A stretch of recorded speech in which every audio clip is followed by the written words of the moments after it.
Century, it has stood as a monument to the great sport of auto racing.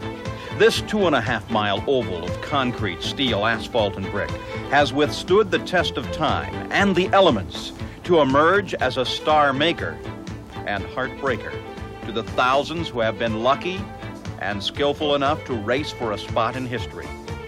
It remains, as it began, a dream. Gentlemen, start your engines.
It was 1908, the beginning of the automotive age. Henry Ford introduced the Model T. The General Motors Company was organized with the first car with interchangeable parts gaining national attention. Unnoticed at the time was the sale of 320 acres of farmland on the outskirts of Indianapolis, soon to be internationally recognized as the Indianapolis Motor Speedway.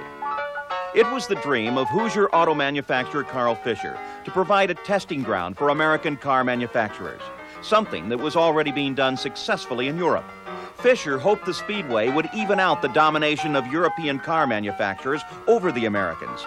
A fierce competitor himself in everything from bicycles to cars to balloons, Fisher's dream was to have car manufacturers racing against each other and then use what they learned to build better passenger cars. Fisher, propelled by James Allison and two of his friends, Arthur Newby and Frank Wheeler, paid $250,000 for that dream. It was February 8, 1909. It was the beginning of the greatest spectacle in racing. It was the beginning of the Indianapolis 500. When the track opened for its first 500-mile race in 1911, Fisher's dream had already been altered by events the previous year. His desire to offer fans a variety of races throughout the year had failed. The inaugural event, a balloon race in 1909, had been a dismal failure, and a motorcycle meet that year was a complete fiasco. Only the auto races run in August captured the attention of race fans in 1910 and 11, but they too were marred by two separate accidents that resulted in the Speedway's first 4 fatalities. It was a different Speedway that greeted race fans in 1911.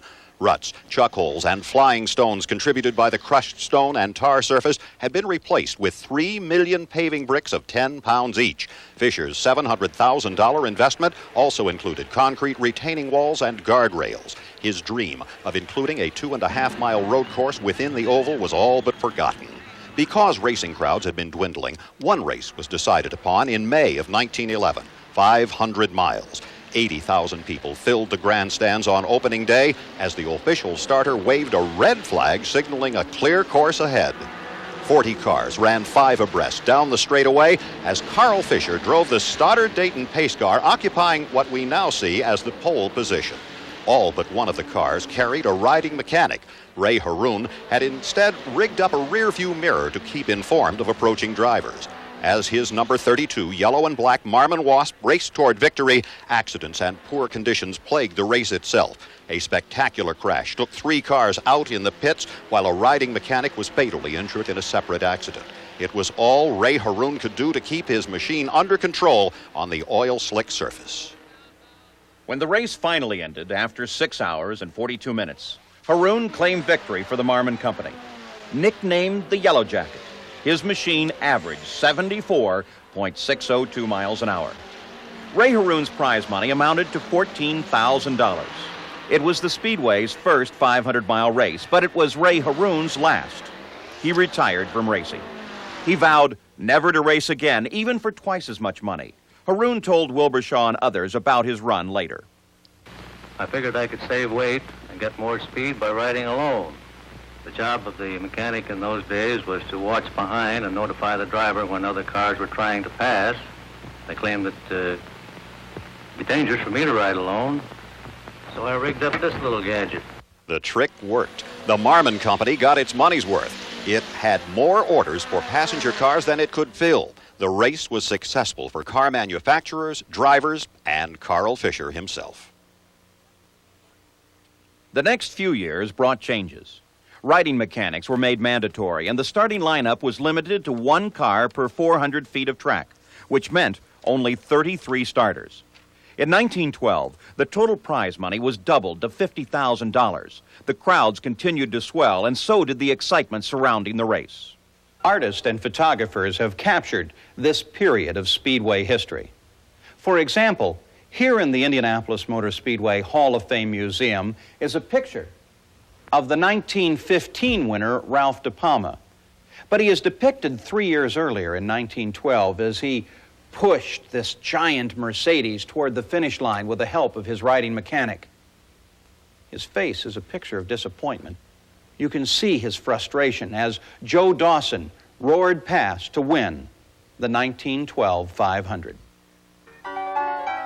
A young rookie named Eddie Rickenbacker would finish 21st in his number 6 Firestone Columbus. In direct contrast to De Palma's defeat, consider the gaiety and informality depicted in these early photographs of French driver Jules Gu. 1913 brought with it the arrival of overseas drivers and teams, and with them, the differences of their customs. Those differences are captured in these photographs. Gu, the 25-year-old son of the superintendent in charge of the Peugeot factory, became the first European to win the 500-mile race in 1913.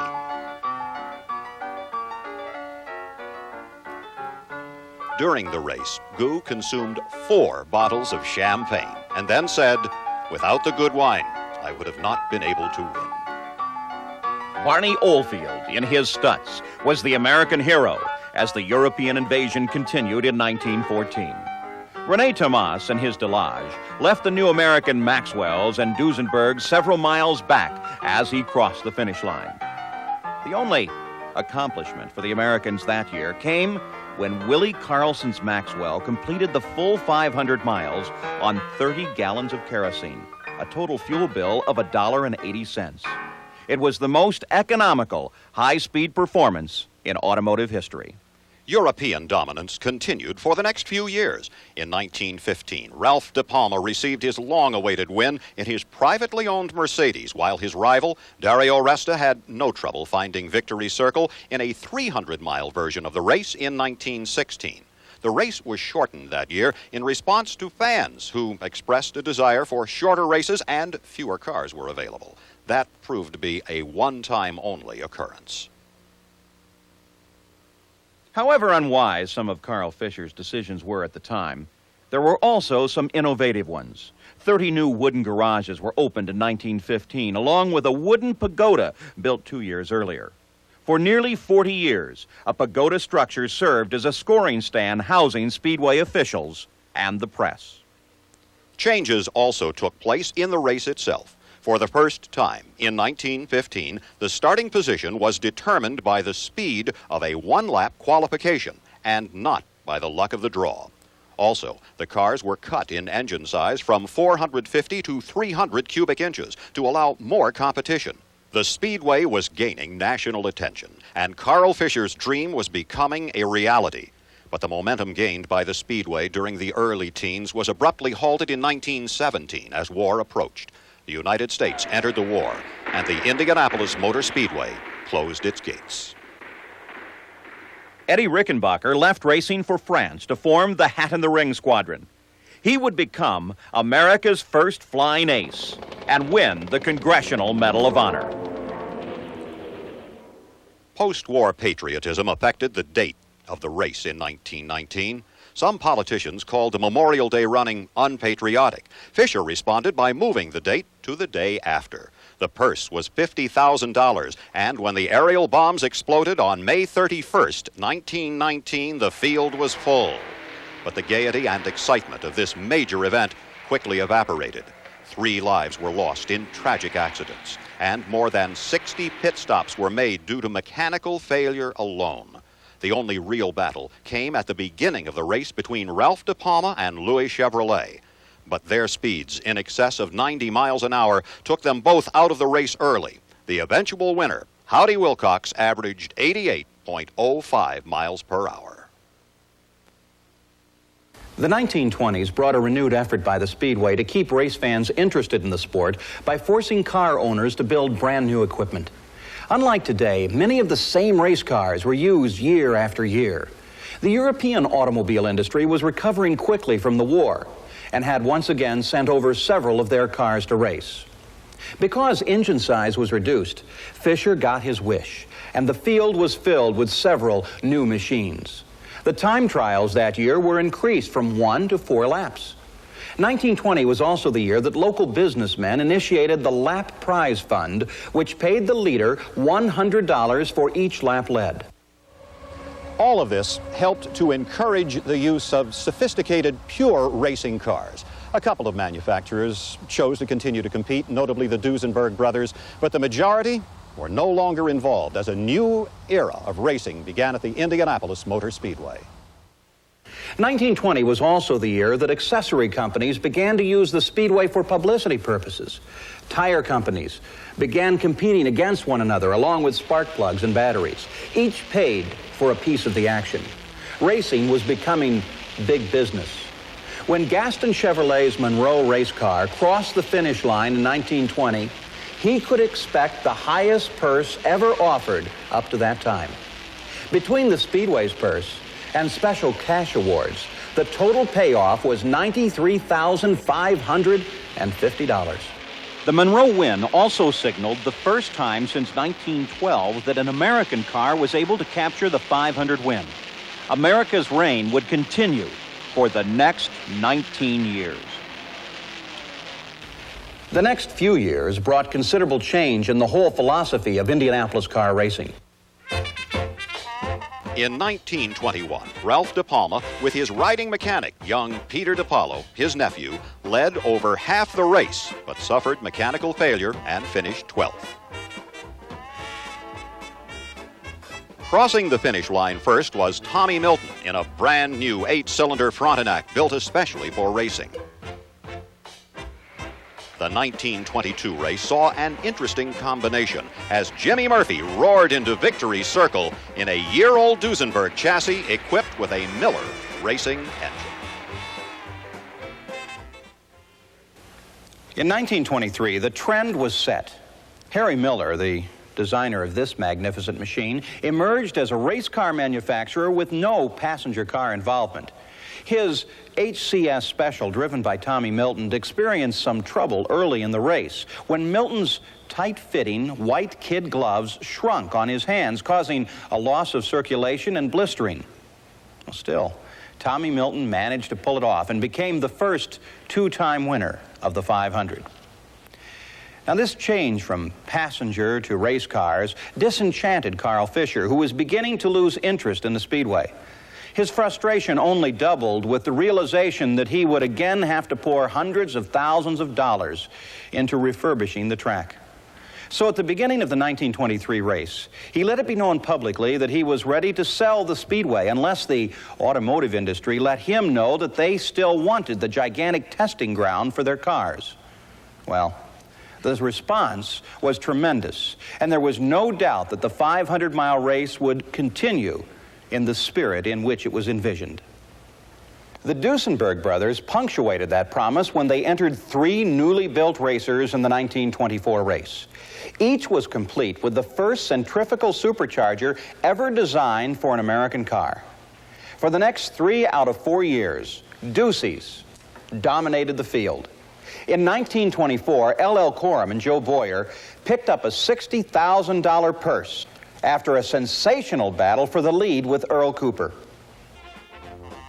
In 1925, it was Ralph De Palma's nephew and former riding mechanic Pete DiPaolo taking the honors as the first winner to average more than 100 miles an hour for the 500-mile distance. Pete loved to recount this win as he did in 1965. Well, in my day, we had straight axles, straight frames, and when we hit the wall, we get such a terrific impact that we didn't walk away.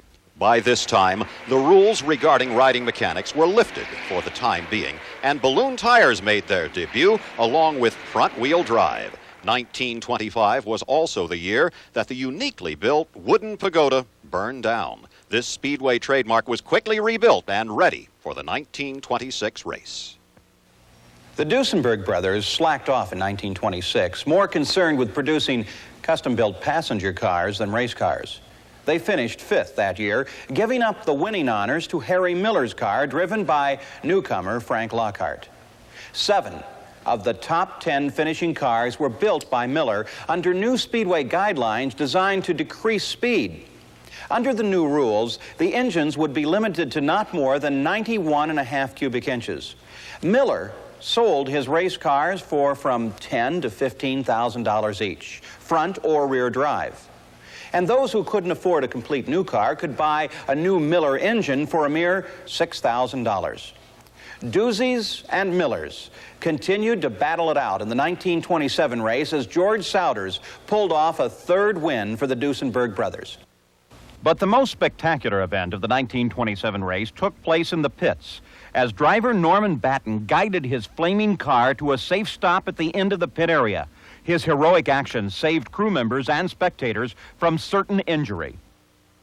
Meanwhile, off the track that same year, Carl Fisher, his mind on other things, including the development of Miami Beach, was looking for a person to buy the Speedway. He found him in World War flying ace and former driver Eddie Rickenbacker. The sale, which went for an undisclosed amount of money, was the end of an era for the Speedway and the Indianapolis Classic, as it was called then. Fisher and the other founders of the Speedway never again obtained the success they had known throughout their years as the Speedway's owners. Allison died of pneumonia 2 years after the track was sold. Newby 6 years later after a long illness. Frank Wheeler committed suicide in 1921. And Carl Fisher, his fortune lost after the 1929 market crash, died in a Florida hospital in 1939. His greatest accomplishment, turning 320 acres of Indiana farmland into the greatest spectacle in racing. When the track opened for practice in 1928, there was no doubt that the new owner, Eddie Rickenbacker, was going to leave his own mark on Indianapolis. He became racing's best spokesman. Well, high compression engines, for instance, 4-wheel brakes, front-wheel drive, straight 8 engine, multiple carburetors, even the rear vision mirror. They all appeared first on the famous Indianapolis Motor Speedway. The race fans that year weren't as interested in the development of racing or the Speedway as they were in mourning the loss of the 1926 winner, Frank Lockhart. Lockhart was killed in this accident at Daytona Beach, Florida. He was trying for the world's measured mile record. He lost control of the machine as it flipped end over end, throwing Lockhart from the vehicle. He was killed instantly. At Indianapolis that year, drivers and fans alike were reminded of Lockhart's accomplishments when his one-lap record was broken by Cliff Woodbury, who turned a lap at speeds in excess of 124 miles an hour. Leon DeRay broke Woodbury's record shortly thereafter at 124.018 miles an hour for a single lap, a record which stood for 8 years. 1928 was also the year that Louis Meyer was recognized as a contender for the checkered flag. A mechanic for Wilbur Shaw a year earlier. After some fast talking, Meyer was able to get the financial backing he needed in 1928 to beat out Shaw and drive one of the fastest cars at the track, a Miller Special. His aggressiveness was paid off with the first Indianapolis win of his career. Even his wife, June, was surprised. I didn't know even in 28 that he had a car. And I had picked up a wrecked car on the road, and the mechanics had fixed it up for me, and I said to one of the mechanics, let's run up to see Eddie race in Reading. When we got up to the racetrack in where Eddie was racing, I heard them announce over the radio that give Eddie Meyer the hand, the brother of the winner of the Indianapolis race. And that's the first I knew that he had a car to drive. Louis Meyer almost made it 2 in a row in 1929, but his car stalled on the last pit stop. Ray Keach took the honors that year as Louis had to settle for second. Later, he talked about the camaraderie in the racing fraternity in the 1920s and 30s. There was quite a nice bunch of boys, and we had, I was a little different. At noon, every day at Indianapolis, Pete DiPaolo had his baseball team, Leon DeRay had his, and I was on one of the teams one time and the other time on somebody. And we played baseball for an hour and a half to 2 hours every day in the infield by the garages. You don't see any of that anymore. Standing on the Speedway course where the wall was and the tunnels that went under the track were full of water, clear as crystal, and we just strip off and go swimming all summer. Sweeping changes came in the 30s. Riding mechanics were back in and superchargers out. The semi-stocks were in. Rickenbacker was hoping to get auto manufacturers back on the track. The field was up to 40 cars. The response from automobile companies was terrific, but on race day, they were no match for the custom racing equipment. A spectacular crash on the 23rd lap set off a chain reaction accident when Red Roberts skidded in the northeast turn and was hit by Babe Stapp. Deacon Litz hit Marion Tressler, while Lou Morris, spinning to avoid the crash, straddled the wall. Luckily, the only injury was to Litz's mechanic, who suffered a gash in the head. Other injuries were minor. Billy Arnold, in his Miller Hartz machine, led all but the first 2 laps of the race and won an easy victory. There is one accomplishment of the semi-stocks during this period that shouldn't be overlooked. It was the performance of the Cummins Company diesel-powered engine. In the 1931 race, Dave Evans was able to drive his diesel-powered machine non-stop on 33 gallons of fuel. He finished 13th. In the race itself, Wilbur Shaw avoided serious injury on the 60th lap when the car he was driving careened over the northwest turn wall. Freddie Winnet did the same while trying to avoid Shaw. The victory that year went to Louis Schneider in his Bose Seal-Fast Special. The semi-stocks would fare no better in 1932, as the Miller Hartz car would once again dominate the race, along with its driver, Fred Frame. During the early 30s, the Depression affected the Speedway as it did the rest of the country. While every other major racetrack in the country closed down during this time, Eddie Rickenbacker chose to keep the Speedway open. The crowds were down considerably for the 1933 race, and the receipts were even worse. Rickenbacker compensated the hard times by cutting the prize money from $70,000 to around $40,000. He was hoping to break even. He hoped to increase revenue by increasing the time trials to 10 laps instead of the usual 4. This became a source of irritation to the drivers, along with a decision Rickenbacker made concerning driver Howard Wilcox II, no relation to the 1919 winner. The Speedway owner would not allow Wilcox to drive in the 1933 500 because he was a diabetic. The other drivers threatened to strike if Rickenbacker didn't change his mind by the start of the race. The World War I flying ace did not back down. Wilcox owner put then rookie Maury Rose in as a substitute, and the other drivers took to their cars. But the matter didn't end there.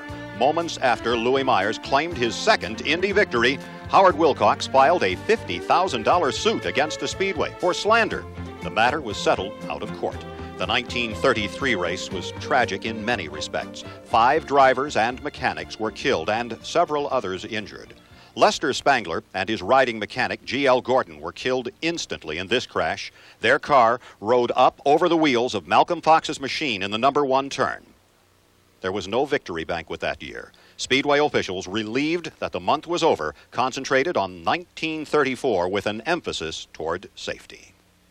That quest for safer track conditions took the Speedway management through the later part of the 1930s. From 1934 through 1936, a number of safety guidelines were established. Cars in 1934 were restricted to not more than 6.5 gallons of oil in order to eliminate the possibility of leakage on the track. The lineup was again decreased from 40 to 33 cars. In 1935, fuel allotments were reduced to 42.5 gallons, and then in 1936 to 37.5 gallons. Still, the accidents and serious injuries continued. Rickenbacker then instituted changes on the track surface. A new concrete retaining wall was built on the outside edge of the turns to keep the cars from going over the walls. An inner retaining wall was removed and replaced with a safety apron to keep out-of-control cars away from the flow of traffic. Safety lights around the track were also installed during this period. Also, rookie tests were instituted, forcing first-time drivers to prove their ability. Meanwhile, all drivers at the time were being required to wear helmets. Bill Cummins, in his Boyle Products car, picked up the win in 1934. Kelly Patillo, in a Gilmore Speedway machine in 1935.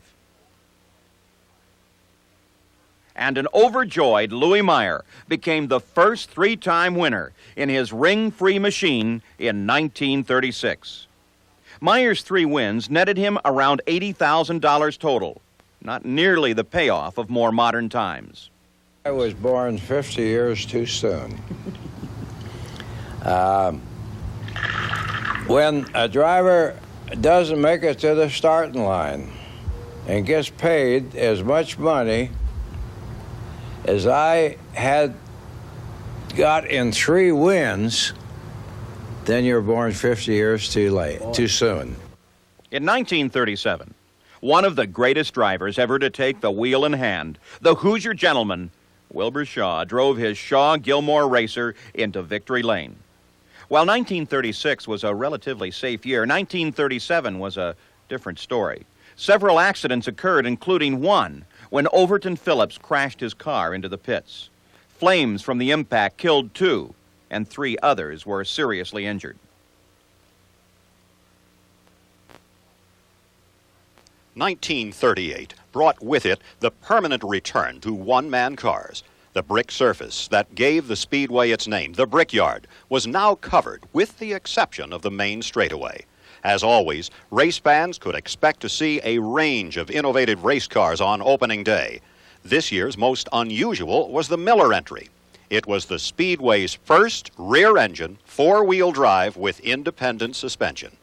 It never made the show. The entire race was dominated by the number 23 car, the Bird piston ring machine, owned by Lou Moore and driven by Floyd Roberts. This machine literally dominated the 500-miler without faltering. Even the 1937 500-mile champion Wilbur Shaw was no match for this magnificent machine. Shaw had to settle for second. It was a different story for the one-time champion in 1939, as he picked up his second win. But the victory for Wilbur Shaw was bittersweet. A spectacular accident on the 107th lap sent Floyd Roberts' car cartwheeling over a barrier and into a wooden fence.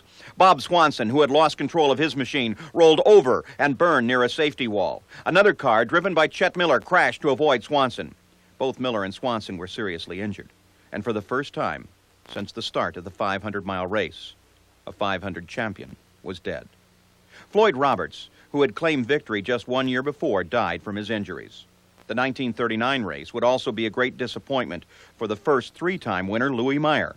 He was running second on lap 197 when he spun, blew a tire, and then hit the southeast wall. The impact threw him out of the car, and as Louis scrambled to safety, his hopes of becoming a 4-time winner went with him. 1939 was to be his last race. Meanwhile, in Victory Circle, Wilbur Shaw rejoiced in his second win. Shaw's Italian-made Maserati was the first foreign-made entry to win since 1919. Other owners brought over several Maseratis to race in the 1940 event, but the experience and the skill of Wilbur Shaw was too much. He became the first driver to win 2 straight 500s. Fire swept through the garage area on the morning of the 1941 race. Crews worked quickly to save what they could. When the fire was finally extinguished, it was a miracle that all but one of the starting race cars had been saved. Wilbur Shaw's Boyle Maserati was one of them, but Shaw claimed that the fire cost him his win. He said that water from the fire washed away the markings on his car, indicating a bad wheel. He said that wheel found itself on the car, causing him to spin and crash. Shaw's misfortune became Maury Rose's good luck as he and starting driver Floyd Davis claimed victory. 7 months later, the U.S. entered World War II, and the Speedway, for the second time in its history, closed down. The Speedway, the country had gone to war. Gradually, the grounds and track deteriorated. The track surface was filled with crevices and grass growing between the brick. Eddie Rickenbacker had founded Eastern Airlines by this time and was becoming less interested in the Speedway. When Wilbur Shaw approached Eddie Rickenbacker with the possibility of purchasing the Speedway, he was all too happy to sell. After a number of unsuccessful attempts to get the financial backing he needed, Shaw found the man to get the job done. Terre Haute businessman Tony Holman. Bought the track in the fall of 45.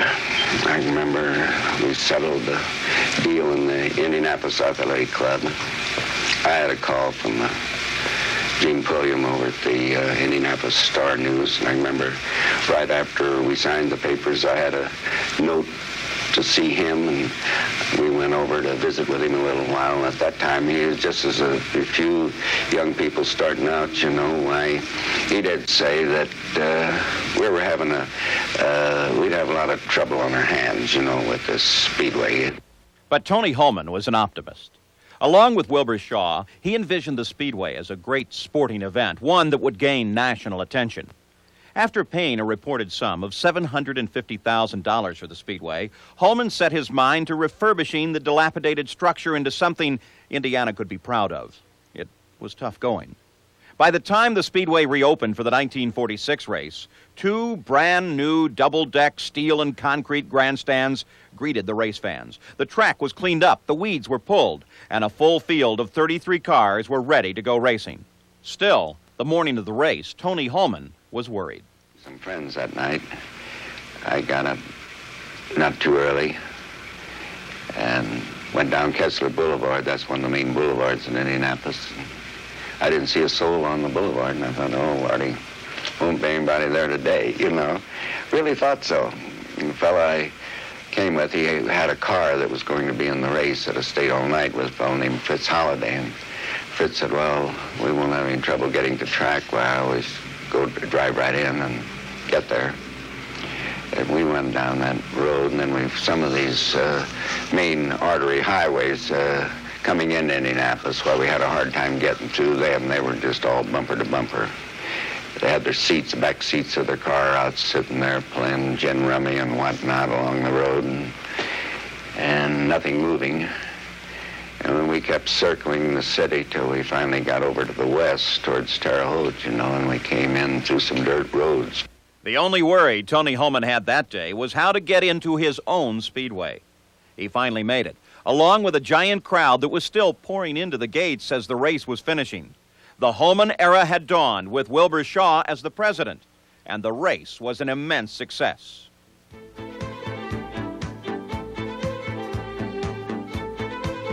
During the 1946 race, one car that captured the attention of race fans was the debut of the powerful front-drive Novi, named after a town in Michigan. Race fans poured out to see this powerful V8 supercharged beauty. With Ralph Hepburn in the cockpit, the Novi had already set a new one-lap record of 134.499 miles an hour. And it appeared that the new machine would run away with the race as it proved capable of leading the first 50 laps. But mechanical problems plagued the machine later in the race, and it had to be sidelined after 122 laps. Also sidelined early in the race was Paul Russo's twin-engine creation. This innovative machine found an early meeting with the wall and was the first car out of the race. Several other machines followed. By the end of the race, only 9 cars remained. The rest were victims of mechanical failure, due mostly to old age. The winning car was a 9-year-old 6-cylinder Thorn Engineering Special driven by George Robeson. It was also the first time that 3-time Indy winner Wilbur Shaw gave up his helmet for a microphone and, as the Speedway president, uttered the famous command, "Gentlemen, start your engines." new equipment filled the track during the 1947 race. It was also the year that Tony Hallman made an effort to deal with the growing problem of traffic control.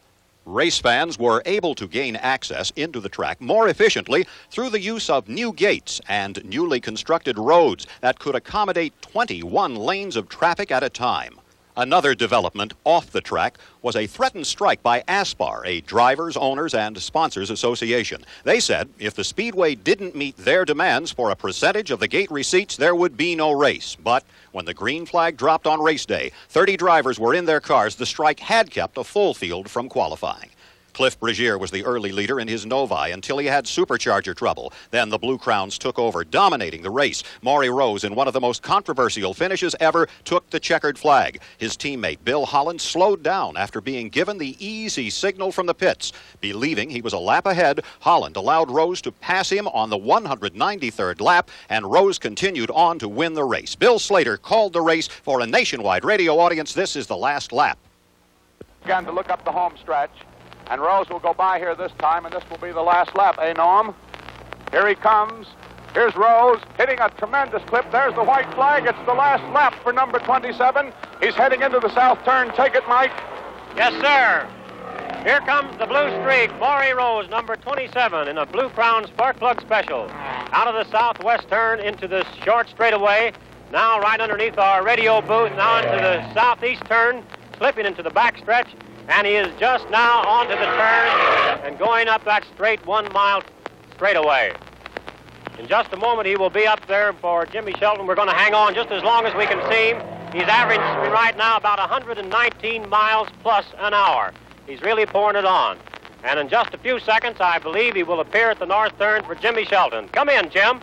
Well, is it South Bend in Chicago or Bridgeport? Well, definitely it looks like South Bend in Chicago, and we mean Maury Rose, because he is leading Bill Holland now by quite a distance. Here he goes, folks. Number 27, Maury Rose. He goes in to the northwest turn, heading into the stretch, and here's Bill Slater. We're all leaning out of the pagoda, looking up the home stretch now. The checkered flag is ready here at the finish line. Maury Rose is putting on a tremendous flash of speed as he nears the finish line.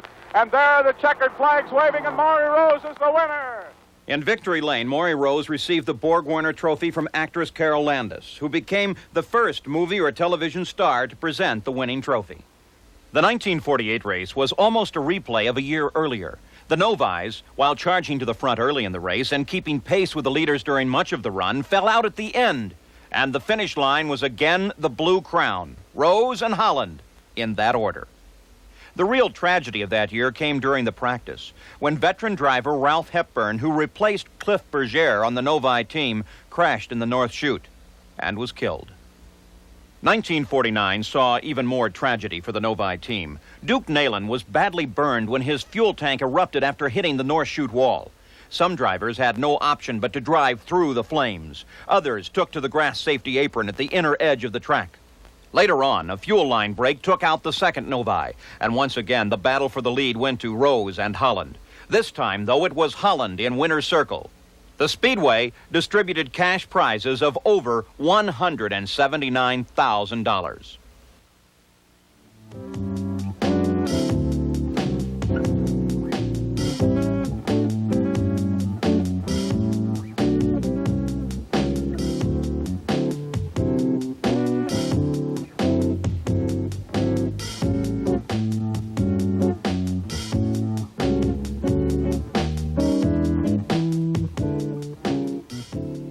The onset of the 50s brought with it more and more 500 fans. The infield scaffolds grew larger and larger.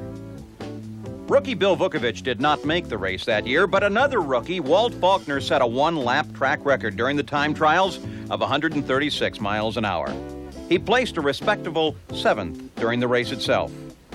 The race became a battle between Holland, Maury Rose, and Johnny Parsons.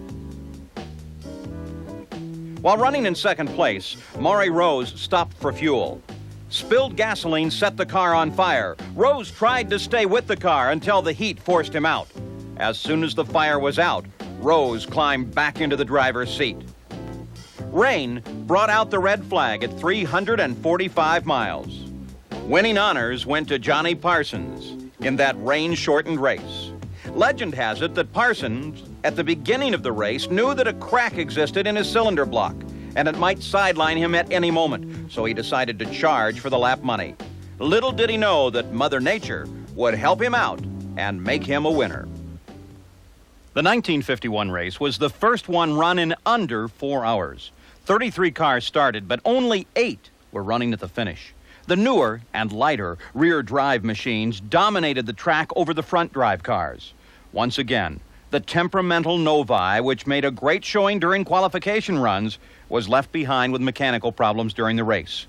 Walt Faulkner once again picked up the 1 and 4 lap record that May with speeds of 138.122 miles an hour and 4 laps at 136.872 miles an hour. But on race day, it was Lee Wallard in his Ballinger Special that picked up the winning honors. Tony Holman and Wilbur Shaw invited Loretta Young to be in victory lane as Lee Wallard pulled in. When 1952 rolled around, new cars dominated the spotlight. It was the year of the Roadsters with their offset engines and drive shafts. Alberto Ascari brought a 12-cylinder Ferrari from Italy, and there was an experimental turbocharged Cummins diesel driven by Freddie Agabation. The car was lightning fast and sat on the pole, but it was too heavy and did not prove successful during the race. New innovations that year included fuel injection and changes in the methods of torsion bar suspension. 1952 was also the year that Bill Vukovich emerged as a driver others would have to contend with. Driving the new fuel injection special, he easily broke the 1 and 4 lap records with speed surpassing 139 miles an hour. His first win was all but sewn up as Vukovich led most of the race. On the 191st lap, however, his steering broke, and an angry Vukovich climbed out of his cockpit just in time to see a car owned by J.C. Agajanian go into the winner's circle carrying Troy Ruttman, the youngest winner ever of the Indianapolis 500. The Indianapolis Motor Speedway Radio Network was just beginning with Sid Collins as its chief announcer. The second lap on, the only record that remains intact from last year is the one that was set in 1949 and wasn't better last year by Duke Nayland. He did 126.564 right after the pace lap got underway, the very first lap. But today, between Jack McGrath, Bill Vukovich, and Troy Ruttman, we've had brand new records set at every turn of the 10-lap margin. We'll be back with the exciting finish of the race in just a moment. But now a brief word from your announcer. As you can tell, the now world-famous cue, "Stay tuned for the greatest spectacle in racing," had yet to be devised by Sid Collins. Starters set flying. For over 30 years, the official starter here at the 500-mile race has number 98. Here's the checkered flag for Troy Ruttman.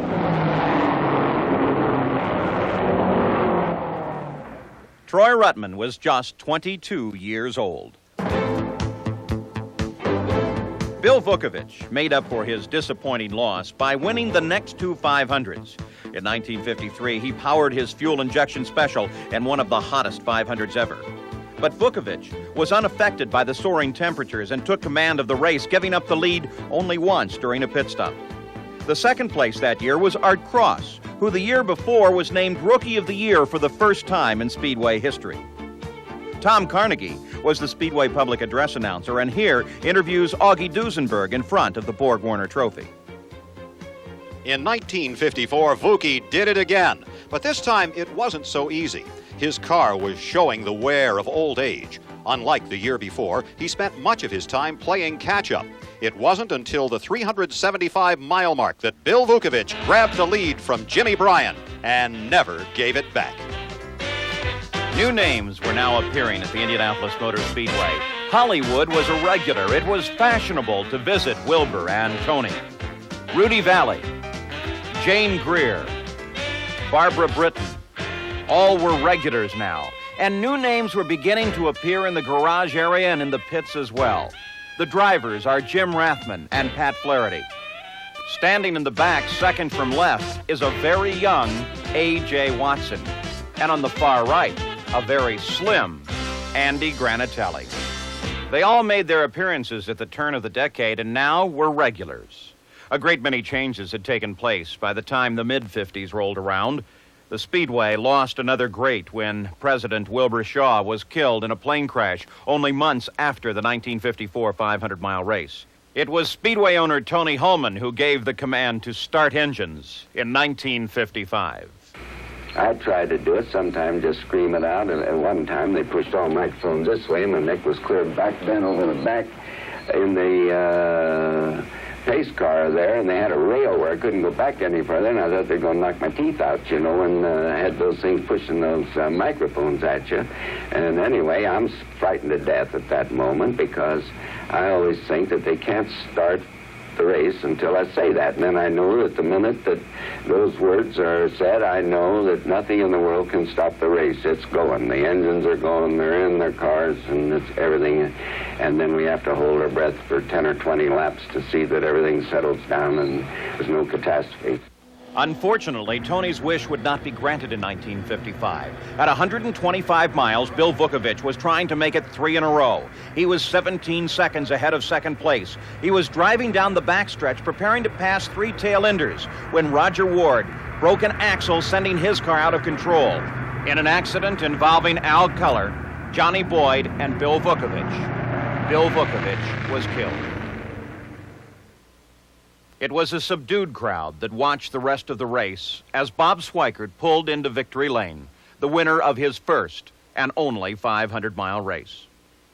For years, the AAA had sanctioned the Indianapolis 500, but suddenly they closed their contest board.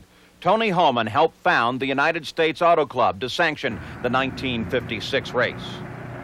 Pat Flaherty was the fastest car at the track in his John Zink Special. He set a new 4-lap record of 145.5 miles an hour and a new 1-lap record of 146 miles an hour. From the pole, he ran all the way to the checkered flag, winning the 1956 Indianapolis 500. 1957 brought even more improvement to the track. The unique but now dilapidated pagoda was replaced by a 7-story concrete and steel control tower. And the pit area, more than once the scene of tragic accidents, was now totally reconditioned in the interest of safety. Over 1,300 feet long, the pits now protected teams from wayward cars with a massive concrete retaining wall. Improvements were complete with 14,000 new tower terrace seats. Besides all the improvements, race fans were talking about an innovative car design by George Sally. Sally determined he could get even more speed from his machine and better handling around the corners by giving the car a lower center of gravity. He determined that he could accomplish this by laying the engine on its side.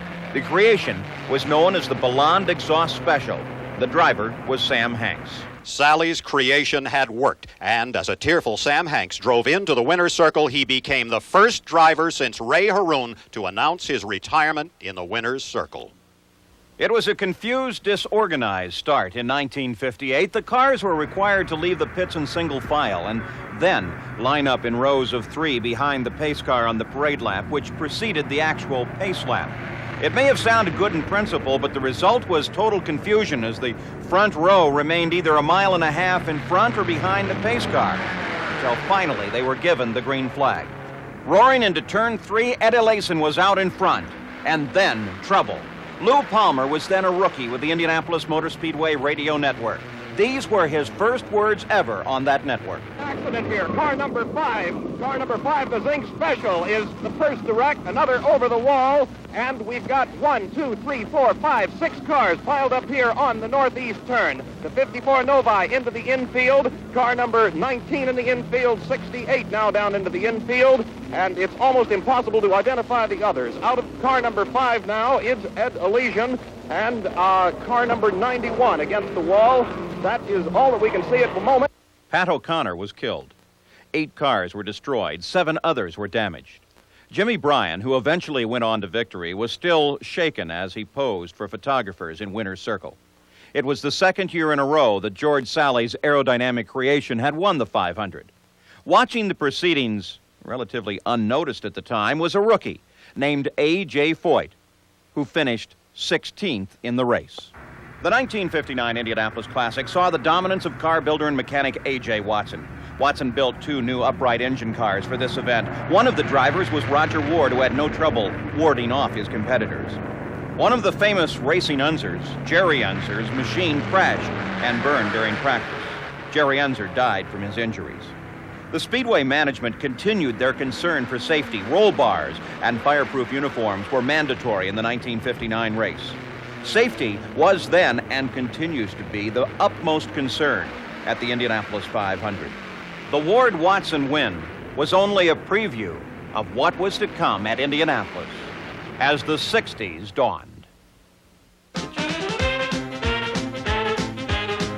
A relatively unknown rookie named Jim Hurtubise shocked the Speedway establishment by qualifying on the second weekend of time trials nearly 3 miles an hour faster than the pole sitter Eddie Sachs at 149.056 miles an hour. Hurtubise proved that the 150-mile-an-hour barrier was now within reach. The morning of the race itself, one of the giant scaffoldings collapsed, killing 2 and injuring others. After that, the Speedway banned the scaffoldings. 1960 was a profitable race for car builder A.J. Watson. Once again, 2 of his cars were in the lead. The 59-liter Roger Ward, in a repeat performance, was battling it out with Jim Rathman. Lap after lap, they swapped the lead. Then, with just 3 laps to go, Ward developed tire trouble. He decided to slow down and settle for second rather than take the chance of not finishing it all. For Rathman, who had been a runner-up 3 times in his career, the 4th time was the charm. He brought home $110,000 that year and a new track record of nearly 139 miles an hour. Larry Bisaglia was the first in line for the 1961 500. He, like other race fans, was there to see the 150-mile-an-hour barrier fall. They felt it would go to Tony Bettenhausen. He came very close during practice, and then, on a test hop, he crashed the car on the main straightaway. The man known as the Tinley Park Express was dead. During the rest of the month, all eyes were on a tiny dark green car brought to the Speedway by world driving champion Jack Brabham. The car gave nearly 100 cubic inches in engine size away to its American rivals. Doubters said the rear engine was for men who like to be pushed around. But Brabham surprised the fraternity by qualifying 13th. Eddie Sachs sat on the pole with Don Branson and Jim Hurtubise filling out the front row. On the 49th lap of the race, Don Davis's oil tank split, sending him into a spin down the main stretch. Dazed, Davis jumped from his car, setting off a spectacular chain reaction accident.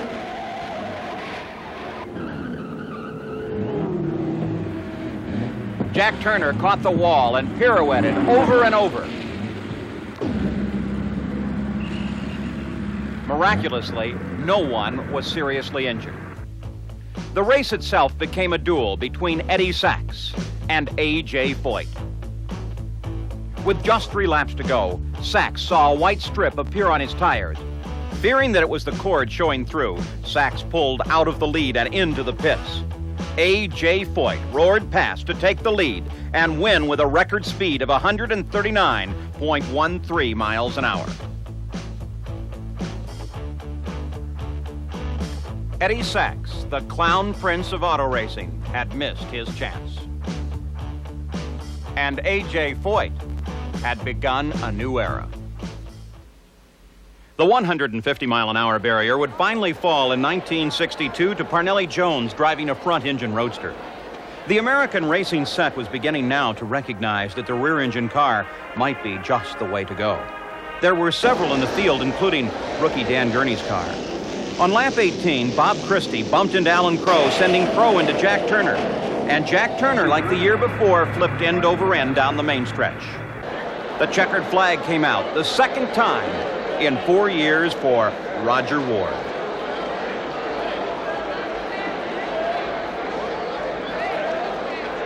By 1963, the rear-engine contingent realized that they needed an engine suited to running in the back of the car with enough horsepower to win.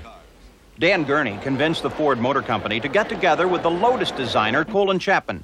The result was the Lotus powered by Ford, and one was assigned to Dan Gurney, the other to world driving champion Jimmy Clark in his first Indianapolis 500. On race day, Eddie Sachs, always the comedian, marched with the Gordon Pipers.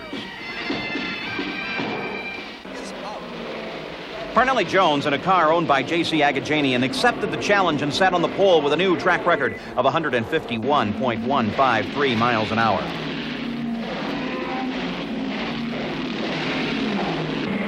Just after the start of the race, one of the Novis, driven by rookie Bobby Unser, hit the wall in the first turn. Unser was not seriously injured. Jones and Clark battled lap after lap.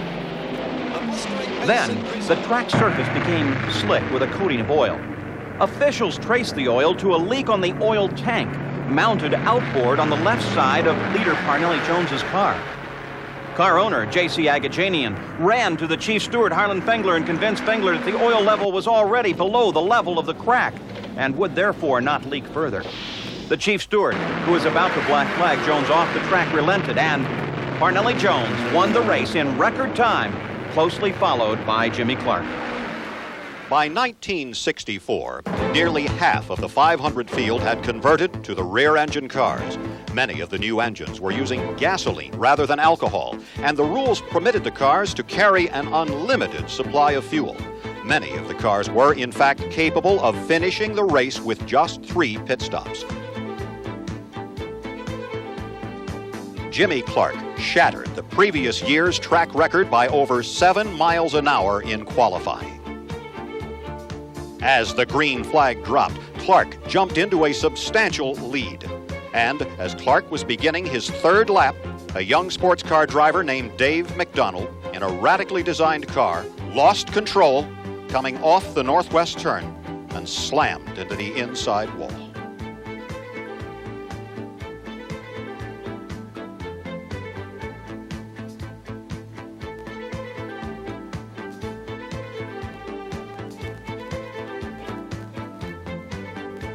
An hour later, the announcement was made at the track. It is with deepest regret that we make this announcement. Driver Eddie Sachs was killed instantly. Dave McDonald would die later that afternoon.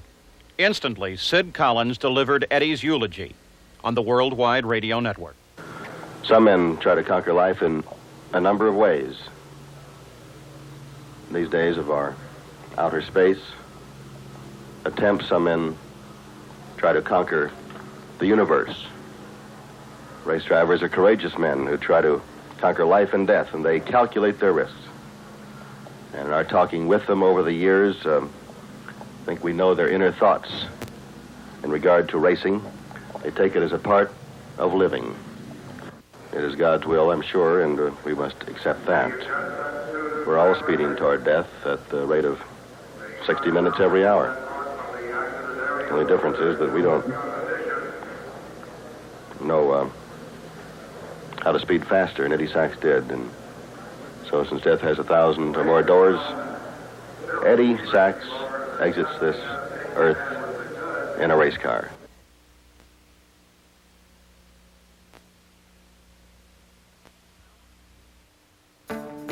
It was an hour and 42 minutes before the cars were back running on the track.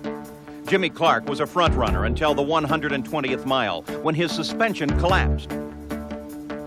The Flying Scot kept the car under control in a brilliant display of driving. He drove it safely to the grass on the first turn. Foyt and Jones battled for the lead, then Jones made a pit stop. As he left the pits, his car caught fire. At the south end, he bailed out of the car. Jones was not injured. His car was through. A.J. Foyt in his front-engine car scored his 2nd win, setting a new track record of 147.35 miles an hour. As a result of the Sachs-McDonald crash, numerous changes were made for the 1965 race. Gasoline was banned. 2 pit stops were made mandatory. Pit fuel tanks could no longer be pressurized. And Firestone and Goodyear developed fuel cells to prevent fires. A.J. Foyt qualified for the pole at 161.233 miles an hour. The rear-engine cars of Jimmy Clark and Dan Gurney filled out the front row. Starting 4th was Rookie of the Year, Mario Andretti. I've been dreaming about coming to this place since I was 13 years old, back in Italy. That's when I started racing. And, well, now I'm here, and it certainly is a realization of a dream, and I'm qualified. Now, come race day, I'll be looking for the short way around. It was a clean start.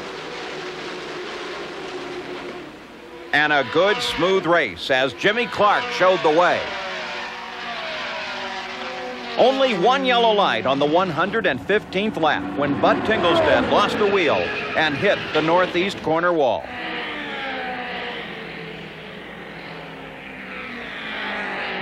Jimmy Clark averaged over 150 miles an hour to win with a new track record, a new Ford engine, and the first time ever for a rear engine car.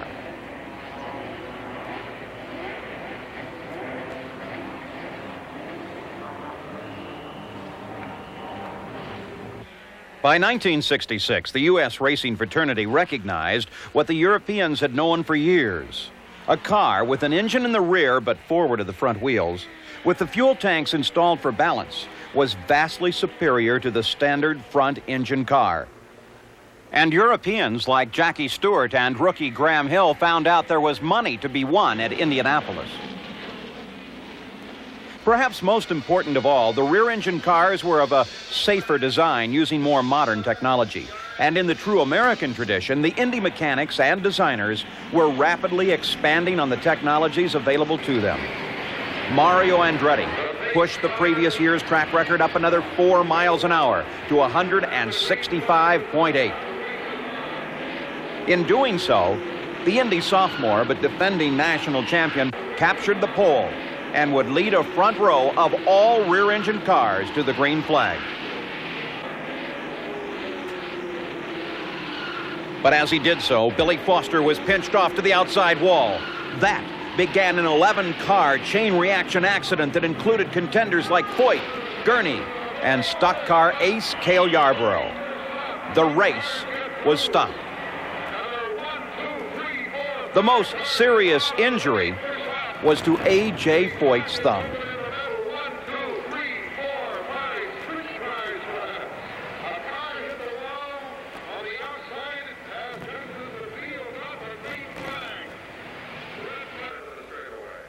The drivers and crews waited an hour and 18 minutes for the track to be cleaned up.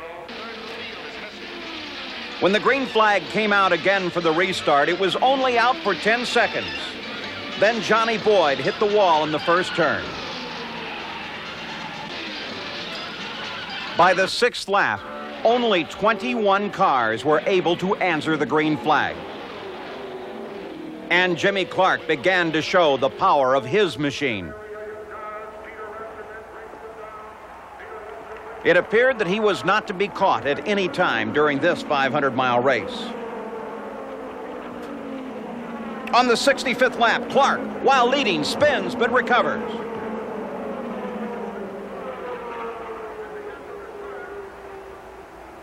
Clark continues in the lead. And on the 87th lap, spins again.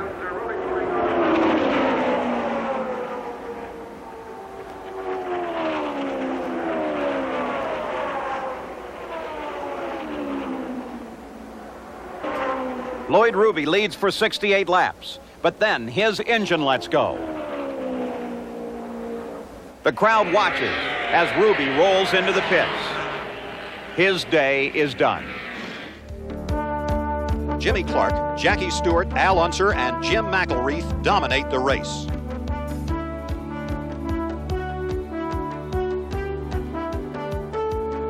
Then Al Unser loses it, tags the wall, and his day is over. Graham Hill passes Jimmy Clark, while race leader Jackie Stewart's car gives up. The Scotsman walks back to the pits. Graham Hill is the leader and rolls on for the 200 laps, 500 miles. The first rookie to take the checkered flag since George Souders in 1927. Hill had a little trouble finding victory lane, but he was, after all, a rookie at Indianapolis.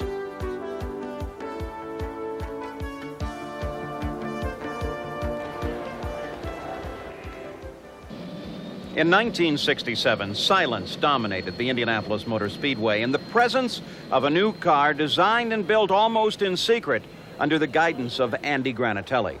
The car was powered by a Pratt & Whitney J3 turbine engine. It was so quiet that the driver could actually hear his brake pads touching their discs. Mario Andretti qualified for the pole, but it was Parnelli Jones's turbine that jumped into the lead.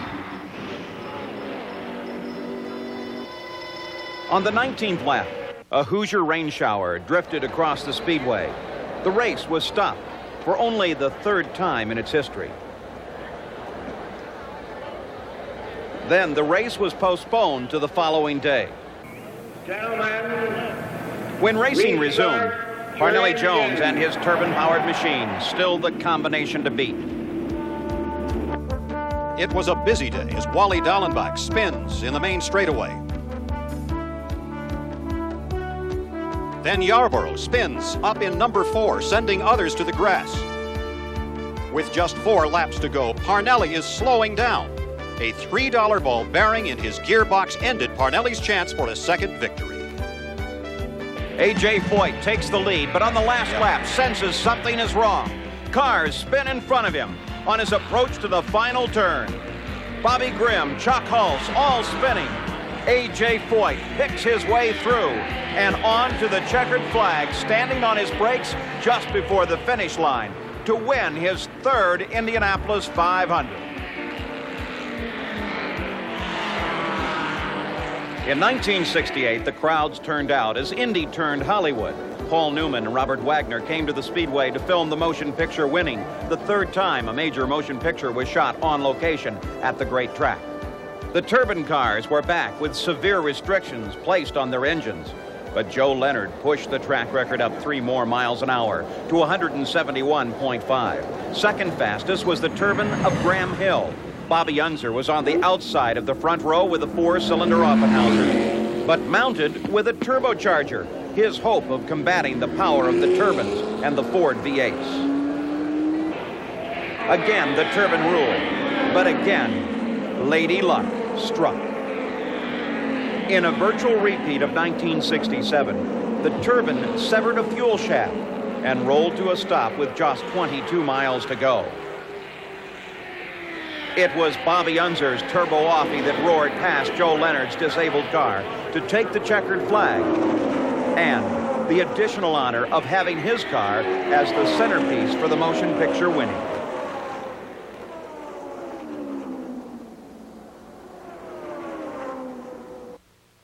With the turbine engine further restricted by the rules, designers in 1969 looked to the turbocharger to help boost their engine power. They were also working with aerodynamics and suspension tricks to make their cars even faster. Colin Chapman's new design, a Lotus with 4-wheel drive for Mario Andretti. But during practice, Andretti lost control of the car and slammed the wall, suffering facial burns and destroying the Lotus.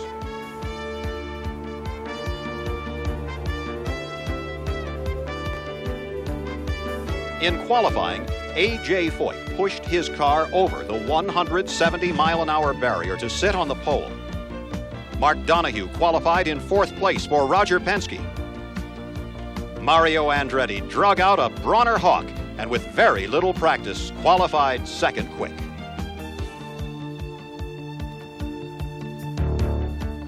In the race itself, A.J. Foyt jumped into the lead, but at the halfway point, stopped in the pits 22 minutes to repair a split manifold.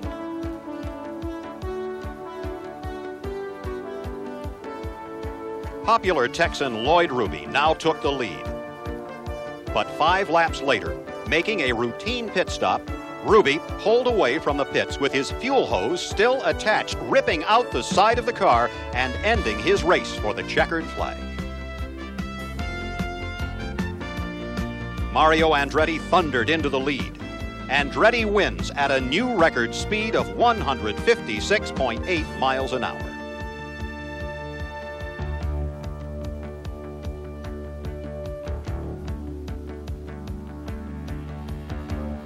"84 cars were entered to compete in the 1970 500-mile sweepstakes. Al Unser, with a turbocharged V8 and a hint of aerodynamics, qualified for the pole in record time, 170.221 miles an hour. He shared the front row with Johnny Rutherford and A.J. Foyt. As the field came off the last turn on the pace lap, suddenly Jim Malloy, from his position on the outside of the 3rd row, encountered suspension failure and spun, slamming the wall. The rest of the field got by safely. The red flag was displayed, stopping the race. As the race was restarted, Al Unser and Johnny Rutherford battled for the lead.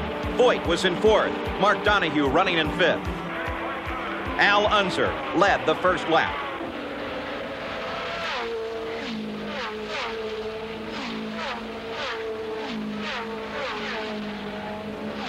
Al Unser makes his pit stop, and now A.J. Voigt leads the race. As Al comes out of the pits, Johnny Rutherford stalls on his stop. It would be 8 minutes before he restarted. Then A.J. Voigt makes his pit stop. Now, Lloyd Ruby has the lead. But Ruby's in trouble as fire appears at the back of his car. His race is over. On the 87th lap, Dick Simon spins in the pits.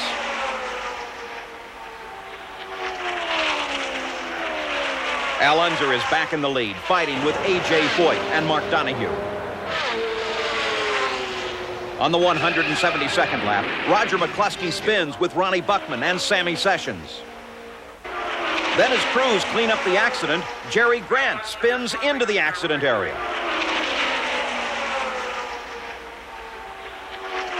Al Unser now has the lead all by himself. And Al Unser earns his first Indianapolis 500-mile race win.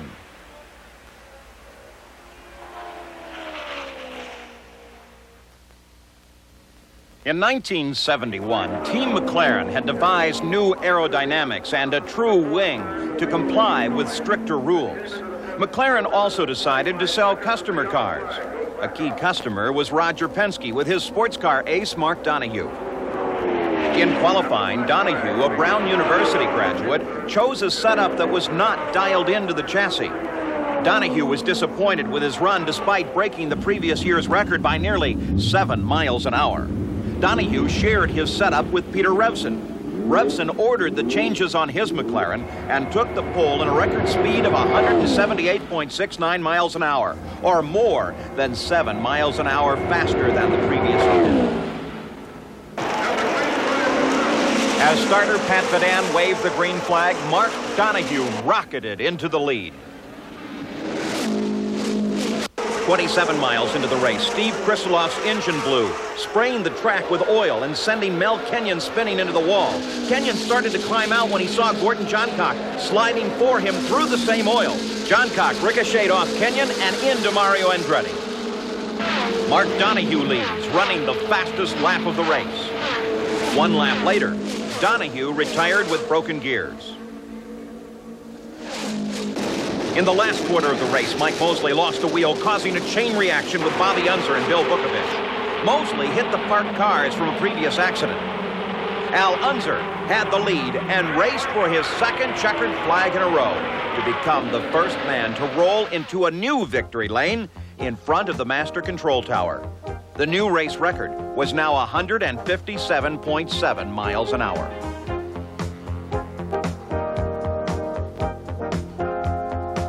The qualifying speeds continued to climb the next year.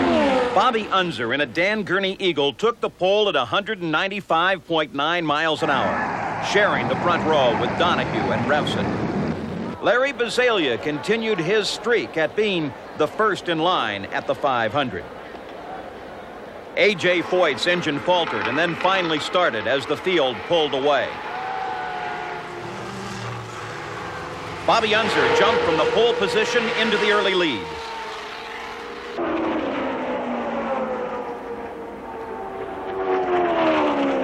The giant wings on the back of the cars allowed wheel-to-wheel competition all the way around the course.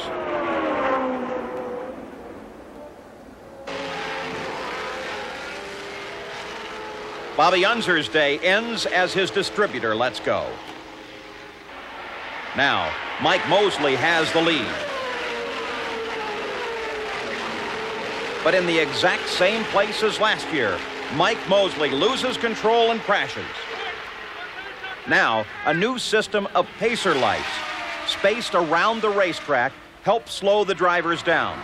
They must follow their number on the lighted panels. Teammates Gary Bettenhausen and Mark Donahue make an un-Penske-like pit stop. Now Jerry Grant has the lead.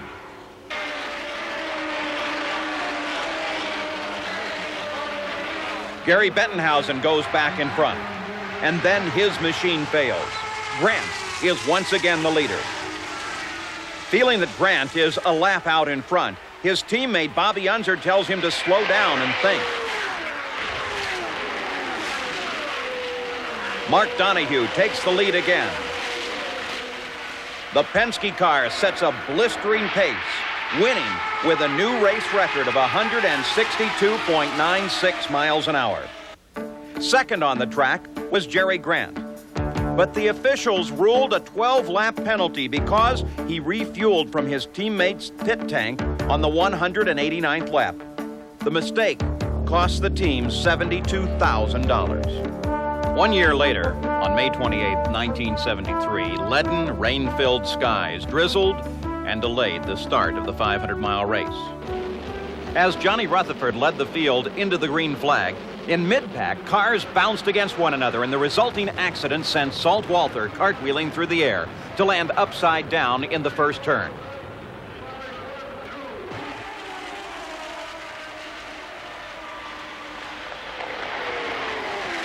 Twelve cars were damaged. The red flag was displayed, stopping the race.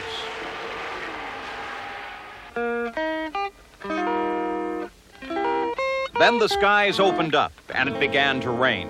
The 500 fans amused themselves in many ways. The Speedway Museum, just outside the front gate at 16th and Georgetown, was extremely popular. In the pits, the crews waited for the track to dry while playing soccer. The race would be postponed for 2 days. The downtime allowed many of the damaged cars to be repaired, and all but Salt Walther were ready when the race began on May 30th. Bobby Unser jumped into an early lead. Pole sitter Johnny Rutherford dropped back to fourth. In turn 4, Peter Revson lost it and smacked the wall. Back to green, Bobby Unser and Johnny Rutherford battled for the lead. On the 37th lap, A.J. Foyt rolled into the pits, out of the race, with a broken connecting rod bolt.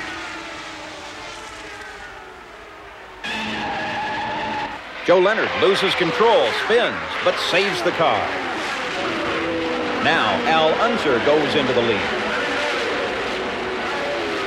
On the 57th lap, Swede Savage loses control.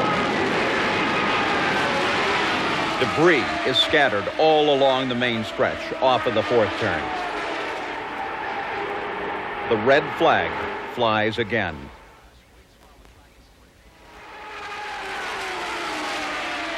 When the race is resumed, Unser again leads. Then his mount fails him. Now Gordon Johncock picks up the lead. Over the speedway, the skies darken. The yellow light is turned on. And finally, as the rain increases, the red flag is displayed. 10 cars pull to the side and wait for the race to restart. But as darkness gathers, Gordon Johncock is declared the winner of a race that only went 332.5 miles. Swede Savage would die of his injuries 1 month later. It was a race all wanted to forget. In 1974, A.J. Foyt had the pole to lead a front row made up of Foyt, Wally Dallenbach, and Mike Hiss. Dallenbach jumped into the lead and ran the fastest leading laps ever, 191.408 miles an hour. But the pace was too hot. Dallenbach burned a piston and was out of the race on lap number 3. Now Johnny Rutherford moves up from his 25th starting position. and begins to chase the leader, A.J. Foyt.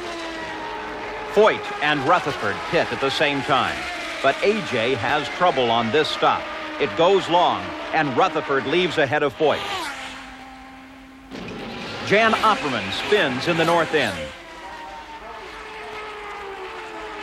Now, A.J. Foyt leads. Johnny Rutherford is in second. Al Unser runs third. But Al Unser's day is shortened with a blown engine. Foyt has his engine problems as well as it begins to smoke. The black flag comes out for car 14, A.J. Foyt. In the pits, officials look the car over. A.J. Foyt's day is done. Johnny Rutherford now leads Bobby Unser and Bill Vukovich. And Johnny Rutherford wins the 1974 Indianapolis 500.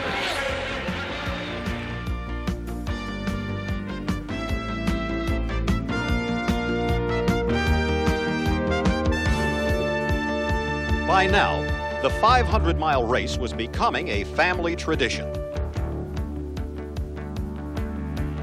In 1975, Bill Vukovich, son of the great champion Gary Bettenhausen, Dwayne Carter, and his son Pancho. And Mom Unser, whose racing family rewrote the record books. A.J. Foyt started on the pole for the 1975 500 at 193.9 miles an hour. On the start, Johncock took the lead from Foyt. The two great drivers battled back and forth. Foyt then took the lead back. On the 11th lap, Gordon Johncock's engine gives up, and Johncock is out of the race. A.J. Foyt leads. Then Wally Dallenbach takes over and leads at the halfway point in the race. A.J. Foyt runs out of fuel on the racetrack and coasts into the pits. In front of the new VIP suites, Tom Sneva flips after hitting another car.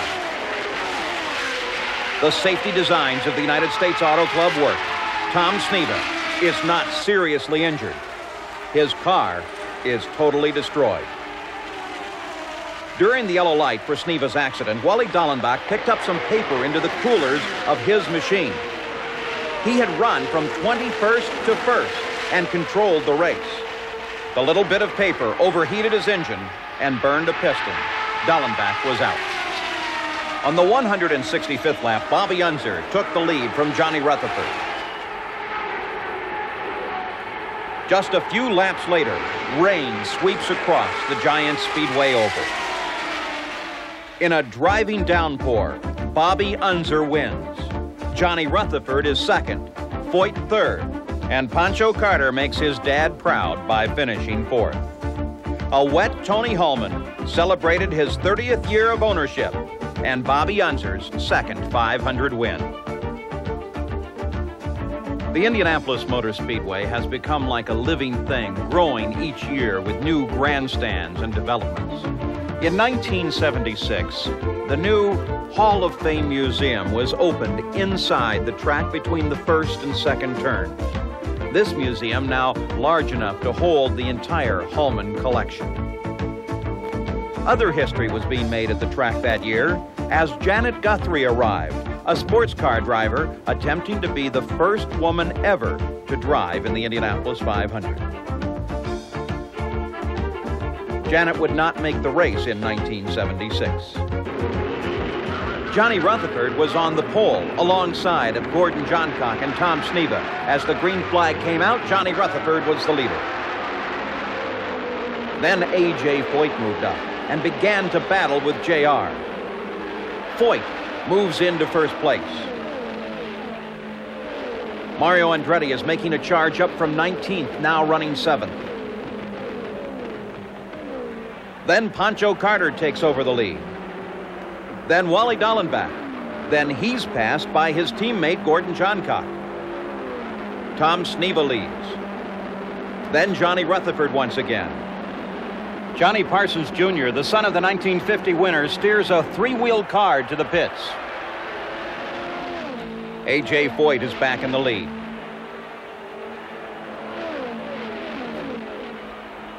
A front moves through the Indianapolis area. The breezes freshen, the winds pick up, and Johnny Rutherford picks up his pace. He catches and passes A.J. Foyt. At the halfway point, 100 laps, rain begins to pour. The yellow flag comes out, and then the red flag. The race is stopped on the 103rd lap. Drivers and crews wait for the track to dry. 2 hours later, it appears ready to go, and then it rains again. Johnny Rutherford becomes the first man in history to walk into victory lane as he scores his second Indianapolis 500 win. It was a much drier day 1 year later on the first day of qualifying. May 14, 1977. A.J. Foyt, in a prophecy of what was to come, was the first out to qualify. He was shooting for the 200-mile-an-hour barrier. Disappointed with 193.4 miles an hour, he still had a good shot at winning. Tom Sneva qualifies, becoming the first man ever to poke the nose of his car through the 200-mile-an-hour barrier.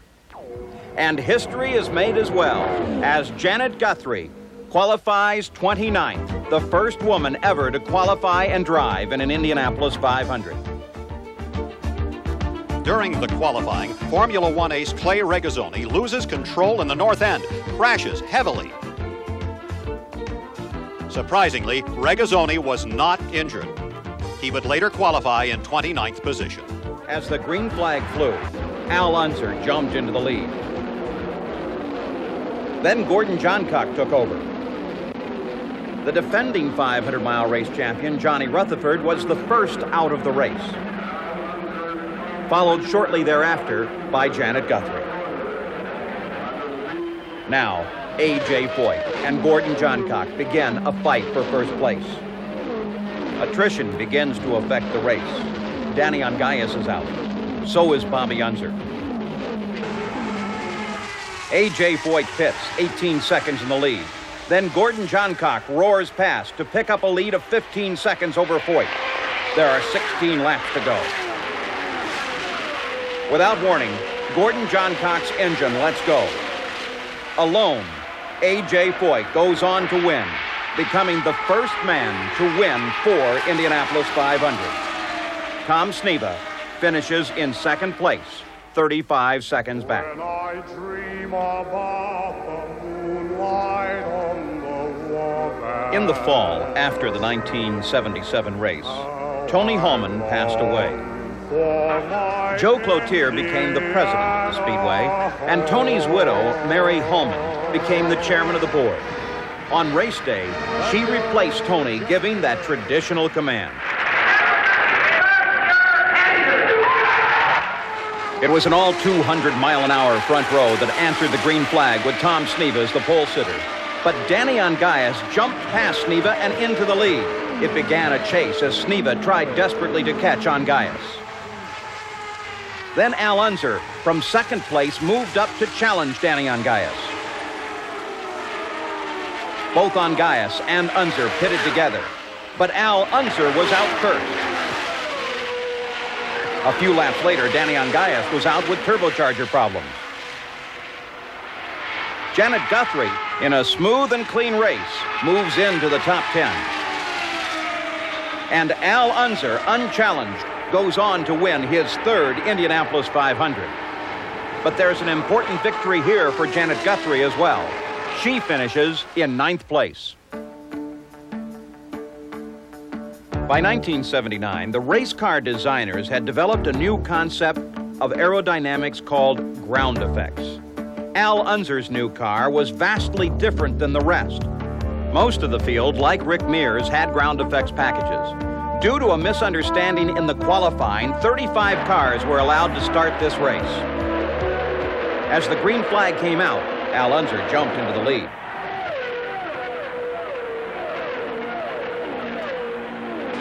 Al Unser's car appeared to be unbeatable. Then suddenly smoke and fire at the back of the car. And Al Unser's race was over. Now, the Penske team, Bobby Unser and Rick Mears, battle for first place. Both cars go to the pits together for Penske patented pit service. Bobby Unser comes out the leader, followed by Mears, A.J. Foyt, and Danny Ungaius. Rick Mears goes to the lead. Tom Sneva charges for the front, then something breaks on the car and he hits the wall. For the first time in the history of the race, the field bunches up behind the pace car under the yellow flag.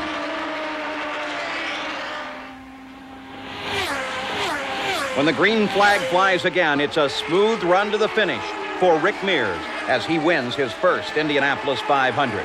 It is also the first win for Penske cars in his new PC6. Well, at Indy in '79, you know, I think one of the main things I remember about it and what made it, you know, a little bit different. First off, it was the first win, which makes it special. It'll always have a special place by being the first win. But I think one of the main things about it is it happened so early in my career. The fact that, you know, my second time there, I didn't really appreciate it. I didn't really understand it. And it didn't really impress me that much.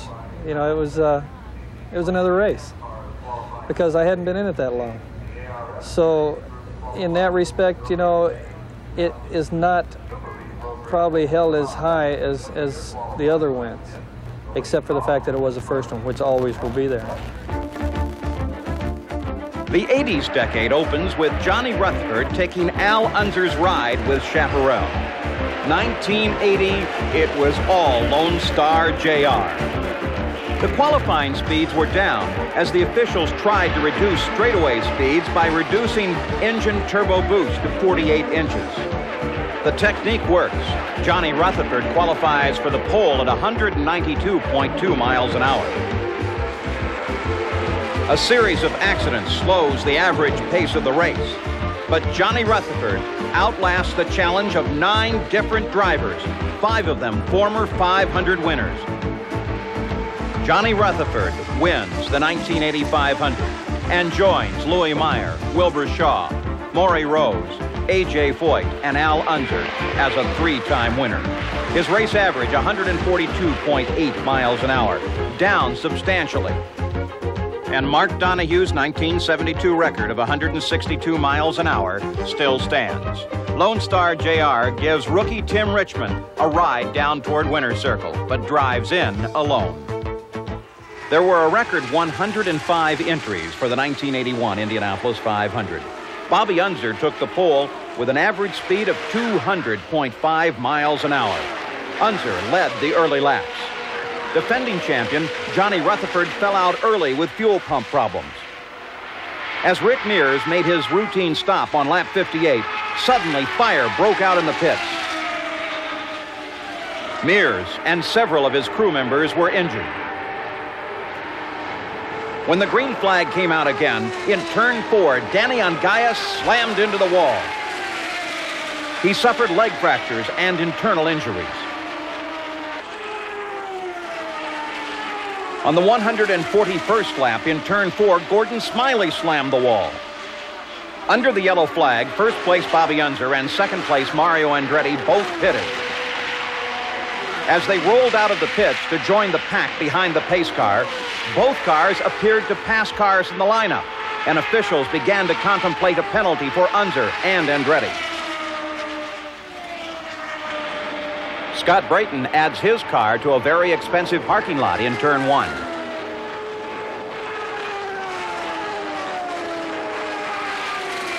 Bobby Unser took the checkered flag, but the race didn't end there. The next morning, the officials ruled that Bobby Unser illegally passed cars on lap 149. Mario Andretti was declared the winner, and the official photographs were taken with Andretti. I got the news this morning, just right after 8 o'clock from Jim McGee.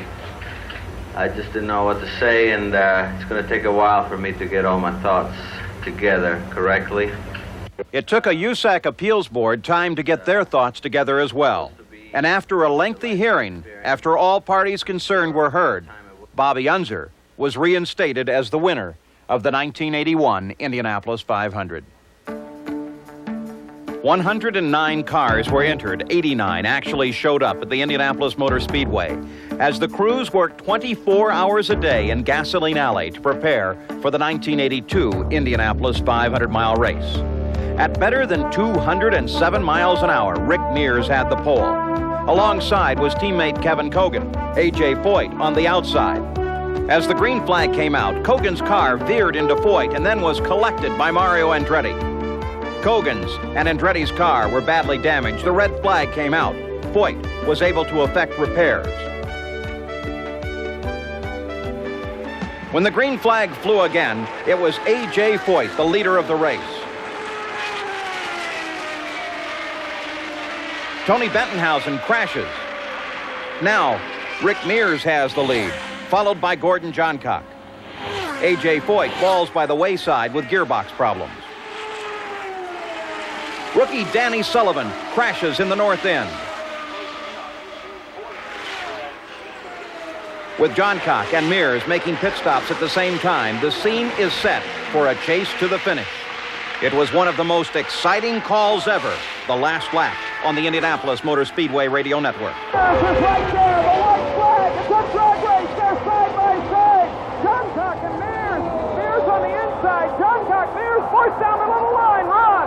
Johncock cuts him off. Hey, this looks like the start of this race. Johncock, then Mears, they're in turn two. Now Gordy pulls away a little bit as Mears gets a little squirrely loose. Here they come. This is the final quarter lap. Johncock maintains the lead. The boys of the 500 ball page. Who's going to win it? Gordon Johncock off the fourth turn. Mears is right behind him. Johncock. Mears makes it try. Johncock wins it by less than 1/10 of a second. It was an important win for the Patrick team and for Gordon Johncock. The 1973 winner was sensitive about that win since it was a rain-shortened race. Now, he was truly a 500-mile race champion. In 1983, it was the Italian rookie Teo Fabi, qualifying at 207.395 miles an hour, sitting on the pole. Alongside in the front row, Mike Mosley and Rick Mears. When the green light winked on, Teo Fabi jumped into the lead. He was going to be tough to catch. Then, Roger Mears hit the wall in number one. Mears is all right. The car is badly damaged as his brother, Rick, screams past, still trying to catch the leader, Fabi. For the first time in his career, Bobby Rahal leads the Indianapolis 500. In the first turn, Johnny Parsons Jr. spins, taking Mario Andretti to the wall with him. Both drivers are safe. Tom Sneva now picks up the lead. Mike Mosley loses control and Tom Sneva barely gets past. Al Unser Sr. and his son become the first father-son combination to compete against one another in an Indianapolis 500. In the closing laps, Big Al is in second place and Little Al is off the leader lap, but is capable of slowing Sneva down. Finally, Tom Sneva gets by, takes the checkered flag, and wins his first Indianapolis 500, averaging 162.1 miles an hour and inching closer to Mark Donahue's record of 162.9. Tom Sneva was the first driver ever to run at 200 miles an hour officially at the Indianapolis Motor Speedway. In 1984, the gas man became the first man past 210 miles an hour to sit on the pole. Alongside Howdy Holmes, the outside of the front row is Rick Mears. But at the green flag, Mears jumps into the lead and races at laps better than 200 miles an hour. Paul Newman in the pits watches his driver, Mario Andretti. Then in the fourth turn, Pat Bedard loses control. Incredibly, his only injury is a cracked jaw. Teo Fabi leads. Then Danny Ongayas. Al Unser Jr. picks up first place. Then Tom Sneva. Teo Fabi falls by the wayside. Gordon Johncock loses control and ricochets off both pit walls. he suffers a broken foot. Rick Mears is unchallenged and runs to the checkered flag, winning his second Indianapolis 500-mile race, driving for Roger Penske. At 163.6 miles an hour, he breaks Mark Donohue's 1972 record. In 1985, it's production-based power that is on the pole in Pancho Carter's machine and alongside in Scott Brayton's car. Bobby Rahal is on the outside of the front row. Pancho Carter qualified at 212.5 miles an hour. But on the start, it's Rahal that makes the move first, and Rahal goes into the lead. Very quickly, first Pancho Carter, and then Scott Brayton fall out of the race. Bobby Rahal experiences trouble, and he falls by the wayside. Now, Mario Andretti is leading Danny Sullivan. Sullivan lines Andretti up and tries him in the first turn. Sullivan spins. Sullivan recovers, and the yellow light is out. On his own yellow, Danny Sullivan goes to the pit to check his machine, and immediately back to the action. Rick Mears, the defending champion, is out with mechanical trouble. Rich Vogler spins and takes Tom Sneva to the wall. Neither driver seriously injured. Once again, it's Mario Andretti being chased by Danny Sullivan. Sullivan lines him up in the main stretch. Tries again, and this time on the 140th lap, gets past Mario Andretti for the lead. Sullivan is not to be stopped now and goes on to his first 500-mile race win.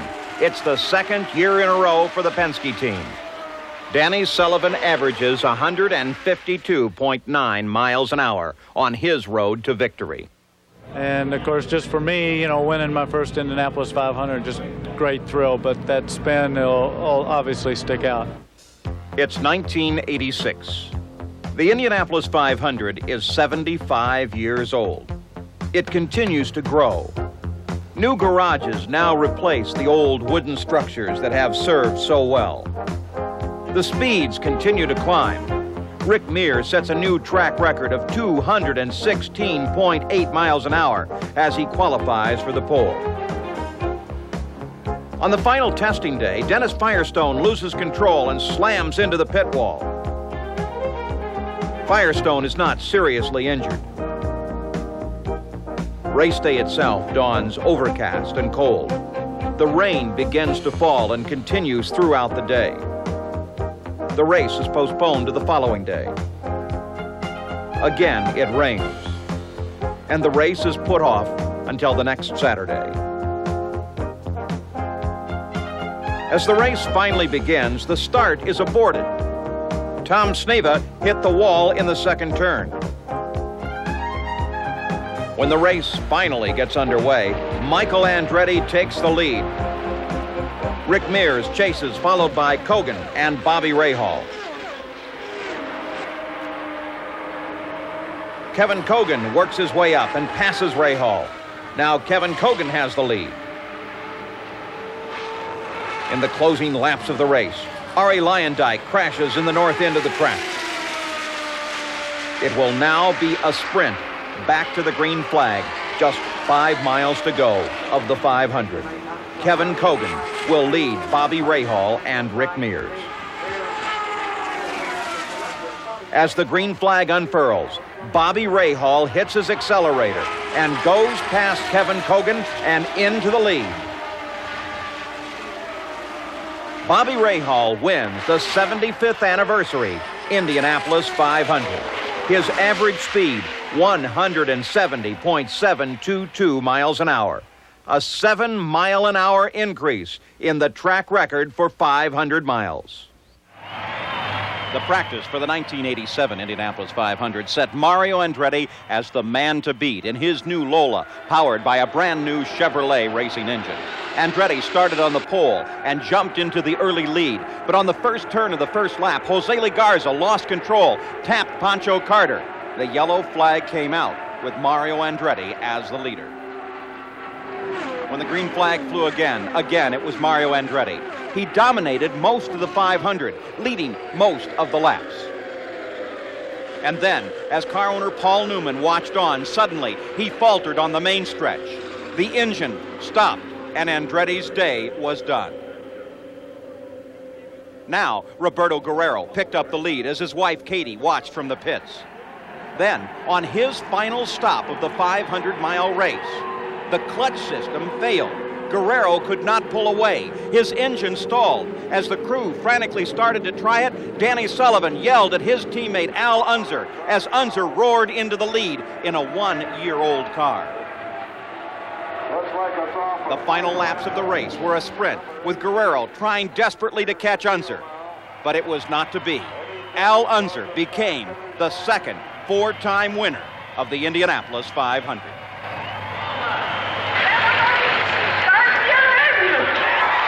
As Mary Holman commanded the engines into life for the 72nd running of the Indianapolis 500 in 1988, the race itself held historic promise. The entire front row consisted of Penske cars, the first time ever in the history. Rick Mears was over the 220-mile-an-hour barrier with a qualifying lap at 220.457 and 4 laps at 219.8 miles an hour. But it was his teammate, Danny Sullivan, that jumped into the lead at the start of the race.